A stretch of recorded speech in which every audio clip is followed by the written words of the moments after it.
Cersei rides the shame train, Arya steals from Halloween USA, and a bunch of people died or maybe died. Tonight we're discussing the Game of Thrones Season 5 finale, Mother's Mercy, on What's on the Box! Hi, I'm James. And I'm James. And this is What's on the Box, where we discuss the latest episode of your favorite TV show. We finally made it to the last episode of Season 5 of Game of Thrones. We did it. I'm sad that we have 10 months before more Game of Thrones, but I'm glad that Season 5 is over. Oh, it wasn't all bad. And it wasn't all bad. It's still an elite show. It's still one of the best on TV. I think that some of the choices that the showrunners made this season didn't fully blossom the way that they have in the past. And I think that the way that each of the kind of major story threads wrapped up in this finale proves that point. I actually think that this episode is kind of emblematic of this season as a whole, in that when we first watched it, we were all on board. We watched it with a group of 30 people. Everyone was really into it. It had a whole bunch of oh shit moments. But then I started to think about it more, and then I rewatched it, and some things felt kind of flimsy and fell down. And I worry that that's kind of what the show has become, is just this big spectacle piece. And it's less, I don't want to say intellectual, it's less nuanced. It's lost some of the subtlety that it had in earlier seasons. It's lost a lot of the political intrigue that made seasons 1 and 2 particularly so interesting. Remember when it had a mystery? Remember when we saw the Iron Throne? In a post-Red Wedding world, this show has gone for a lot of big talking point moments. The fact that you have reporters asking actors and filmmakers and authors about dragons in mainstream media is absurd. I think that that isn't necessarily always a good thing. Oh, someone's a little fantasy hipster. Let's just talk about the storylines, and we'll see if any of this makes sense. Sure, let's just get into this episode before we sound like even bigger assholes. Yeah. We can start like how the episode started with Stannis, who's experiencing the fallout of burning his daughter to death. We had talked last week about how we wanted to see Stannis deal with it, and how there wasn't really time for things to kind of unfold naturally, I guess. But the way that they just kind of kept piling on one horrible repercussion after the other was very effective, and I think the way that Stephen Delane let that kind of affect him, I had real sympathy for him watching it. The setups were there, and we got our payoffs. We noted that his army looked disgruntled with this whole fact. Half of them left. We saw Selyse cry out in regret. She kills herself. And Stannis has no choice but to just keep pressing onward, because that's the decision he made. Even though Melisandre clearly, once she heard that his army left, I think that was just this wave of realization coming over her that, oh, back the wrong horse. But his decision to press on to Winterfell is completely true to character, and I think that's really important to note, is that even in dealing with massive grief, and I don't think that you can argue in that performance that that's what Stannis is dealing with. He must press forward. When he learns that there's not going to be a siege and that the Boltons are riding out to meet him and he's facing sure defeat, to draw his sword, that was a really powerful moment, and I think that the show earned it. So good on that. But then I had huge issues with how Stannis wound up in the woods. He was in the front of his troops with thousands of cavalry coming at him, nowhere near a tree line, and then it cuts to him by himself in the woods, still alive. How did he fight his way back through all those guys? It just stretches the limits of believability. There's no way that could have possibly happened. And then Brienne is able to just cut through all the Boltons and Stannis's presumably army. It's the denouement of the battle, and she can kind of just saunter in unnoticed. Be that as it may, I agree. I think Stannis being in the woods, totally unbelievable. I think Brienne showing up after the fact to meet him makes more sense. You think Stannis is dead? No. Not at all? Not even a little bit? I would be very surprised if Stannis were dead. I would be too. More likely than not, his last words, as it were, to Brienne, do your duty, resonate with her in a way that prevents her from actually carrying through with the act. And I think that as a tragic figure, it makes more sense almost for Stannis to live with the decisions that he's made and live now with his failure to take the throne. Now he is a man with no family and no army and no lands and no supporters and no claim. Those are all the things that he used to define himself. So yeah, I would actually really like to see a completely disheveled shell of a man Stannis. and see how he comes to identify himself. Also, the scream that Brienne does sounds off. I agree. I don't think that it's a triumphant scream. I think that there's anguish there.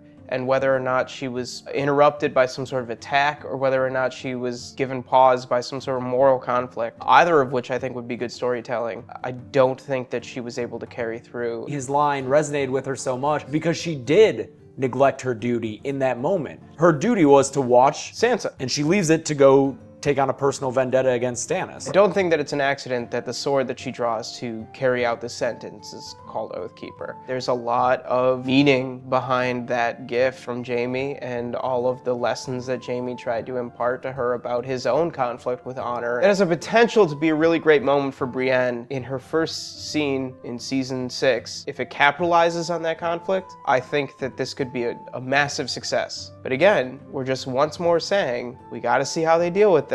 And remember when we said that about Sansa? Oh man. That did not pan out. D&D did not deliver. It could have been worse. It could always be worse. It could have been a lot worse. I think that there was some strength behind that line of hers about, if I'm gonna die, let me do it while there's something left. It's a consolation prize. It's a pretty shitty consolation prize. It's a good line, but she's just saved by Theon in what I felt was a very sudden turn. Especially in that moment, it just seemed to come out of nowhere. It's a disappointment either way. Just think about how she had that corkscrew and we were all excited to see her fuck some shit up with it. She uses it to open a door and then drops it. I don't understand the storytelling decision to have her drop the corkscrew versus keep it. And then maybe her and Theon, like she stabs Miranda, then Theon throws her over. Like, why would that have been any worse? Because it had to be about Theon breaking out of his reek shell. That's so fucking stupid. We were worried that that's what they would do, and it's what they did. I'm just really sad that they shit the bed with Sansa. It just goes back to your point of going for spectacle. We had that discussion back in episode 6. Is this traumatic event for Sansa going to be about Sansa, or is it going to just fall flat? And it seems that now, in hindsight, that moment was played for shock, and it's massively disappointing. Theon and Sansa dead or not? Absolutely not. No way. 100% not. 100% no. So Arya's thing happened real fast. Real efficient with Arya in this episode. I thought it was really good. I thought this was handled really well. I think that overall, this storyline throughout the season was deftly handled. I think that yes, Arya's storyline has been a highlight of the season. That scene was brutal and visceral and all the things that it needed to be. I'm a huge horror movie fan. That was more disgusting than many things that I've seen in horror movies. Just straight to the eyes and then just jumping on him and stabbing him. The brutality of the little knife so that she could inflict all those wounds without killing him was sick in all the best ways. I almost turned away on my rewatch. This can't be good for Arya's psyche. Oh no, she's a sociopath. She is. And a few comments last week said, hey, there are a lot of good guys to root for, and they were right in naming people like Jon Snow and Brienne, but they said Arya is not a morally good character, I don't think. She's out for herself and she is excited about murder. I think that one of the lessons that they're trying to teach Arya through her training is a respect for life and death, which is something that she doesn't really have right now. She revels in killing these people. There's a joy in it for her, which is terrifying. The whole to pay for a life takes a life thing, I think, is all a lesson to try to show Arya that there are consequences to taking a life from somebody. And when Jaqen takes the poison and she has that emotional reaction, that's the lesson that she's learning, is that there are real emotional stakes. It's trying to teach her that Arya Stark could not emotionally handle being a cold-blooded murderer. And then in order to psychologically and emotionally handle that type of killing, there has to be no person left. That's why they are no one. Because otherwise, what are you? You're a monster. And then she loses her sight, which I think will be really interesting to see how she handles that kind of loss going forward. After Arya, the episode heads to everyone's favorite southern land, Dorne. I just want to say off the top, that scene with Jaime and Marcella was great. It was really touching. I felt something. It was nice to finally see, after all these years, one of his children knowing and accepting that he's their father. If this whole storyline had played out in 4 episodes, I would have been like, massive success. But instead it's 10, and it's a colossal failure. I think last episode was good Dorne stuff. I argued for it right here in this chair. I think the jailhouse scene in the episode before that was solid Dorne. They were getting better with Dorne, and then this just plummeted straight to the bottom, perhaps passing the Water Gardens with 2 words. But you need the bad pussy. Bad pussy makes play with her arse sound like Shakespeare. I think one of my biggest disappointments in Dorne is how Doran was just not used at all. At the end of this season, Prince Doran seems like a weak, ineffectual guy. It's just a total waste. On the plus side, Bronn lives. Everybody thought that this was going to be it for Bronn when season 5 began, but he continues to outlast a lot of other characters. Bronn for the Iron Throne. Myrcella, dead or not? Myrcella's dead. I think that the implication is that she's super dead because Illyria drinks the antidote. And then litters. The plant was the jail scene with Bronn, and the payoff is Myrcella. Up until this point in the episode, while watching it that first time, my heart was racing. Every scene was this huge moment. Then we get to Meereen, and I felt things really slow down. We had our big cliffhanger moment last episode in Meereen. How do you come back from that? That's something that we were concerned about last week, and I think that our concerns were justified after seeing the result of that. Yeah, Tyrion's funny. Is that a scene that needed to be in a season finale and not a season premiere? That's what I was thinking. I was like, why isn't this in the first episode of the next season, setting up for what's going to happen? I think the only reason it was there is so Peter Dinklage could be in the finale. And as much as I love Varys and Tyrion, as much as we love Varys and Tyrion, it's just kind of weird they just showed up and was like, I'm here too, old friend.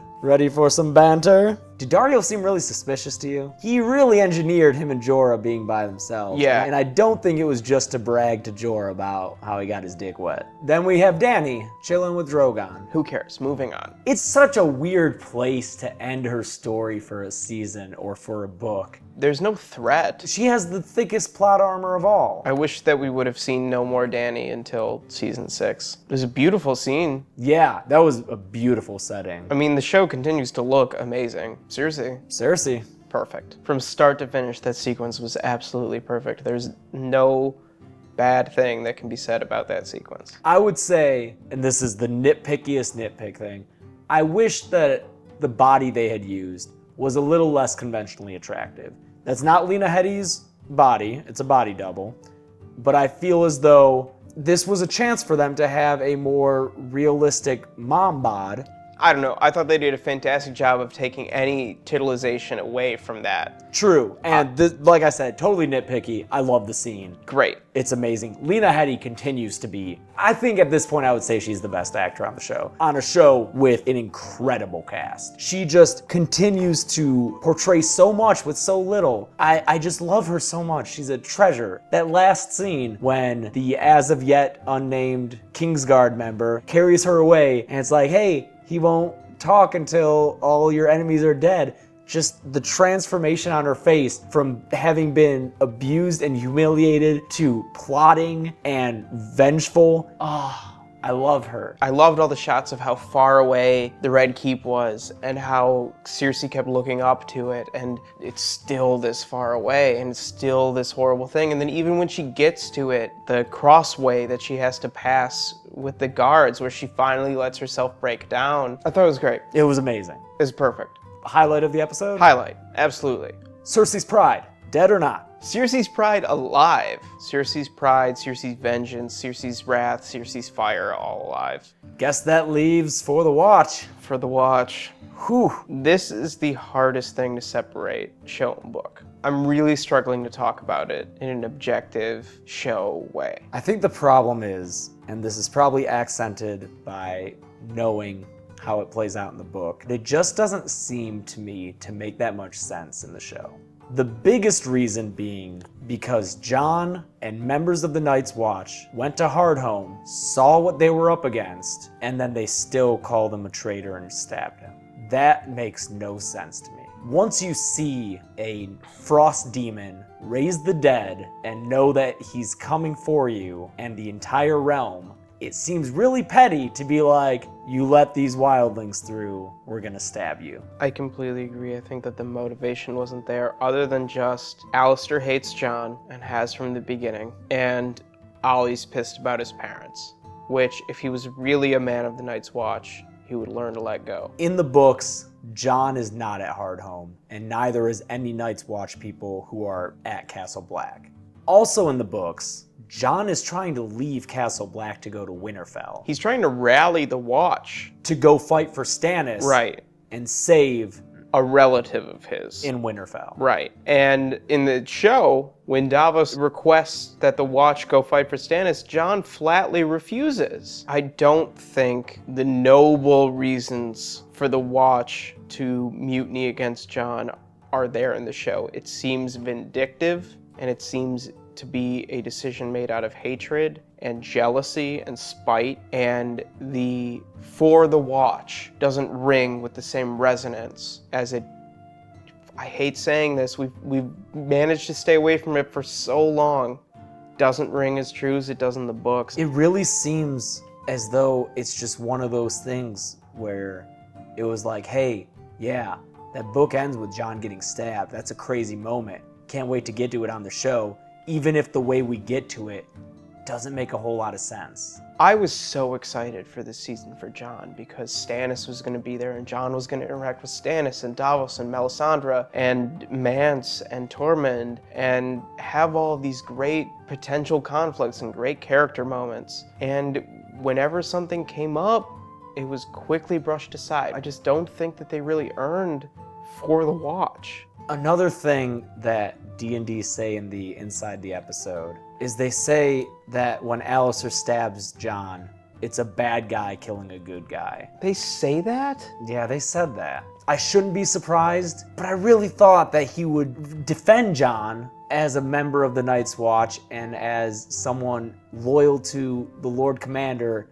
even if it's someone he doesn't see eye to eye with all the time. Well, you go back to Watchers on the Wall, and Alistair has such a heroic moment where you come around to actually root for this character who has thus far been a villain. I thought that was a turning point for the character, but it wasn't. To have that be a bad guy stabbing a good guy, it takes all of the meaning away from what they're saying. It's a murder. It's not a regretful decision that they think is a tough one, but a right one. Jon Snow, dead or not? Yes, but I do expect to see Jon Snow in some form or another in future episodes of Game of Thrones. Kit Harington? Yes, of course. Okay.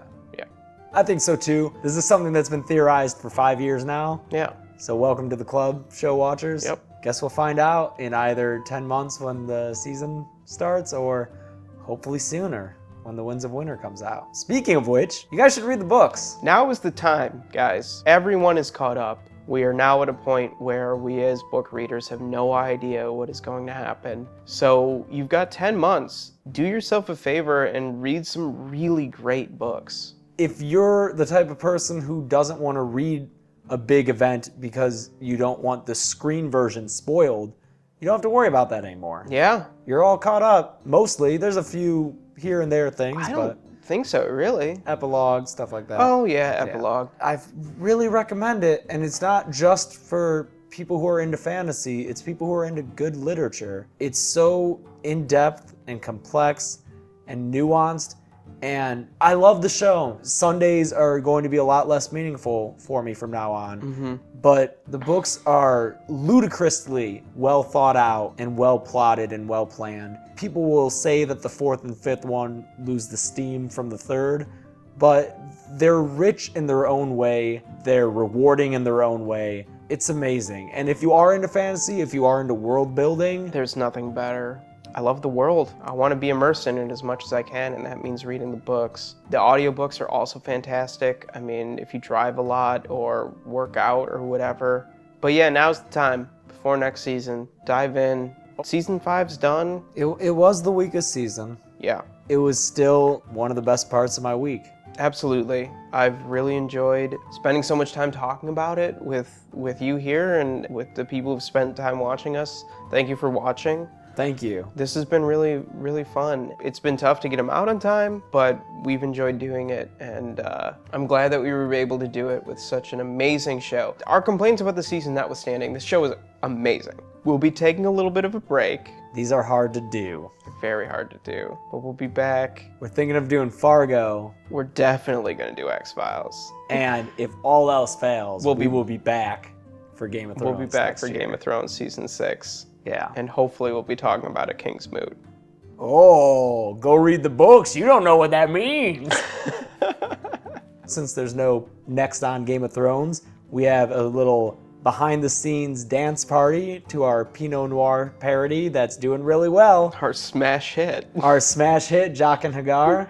So we're gonna have that play us out. See you next time we do this series, but until then, I'm James. And I'm James. And now our watch has ended. And now our watch has ended.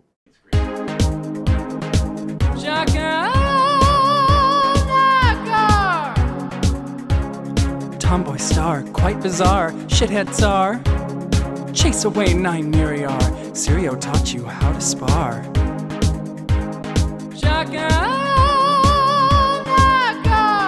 Flee to lands near and far, near and far. Jacques Nagar, Morgullis Valar, revenge will be spectacular. Jacques Nagar, Tyrion scar, Cersei's bar, shooting star. So good.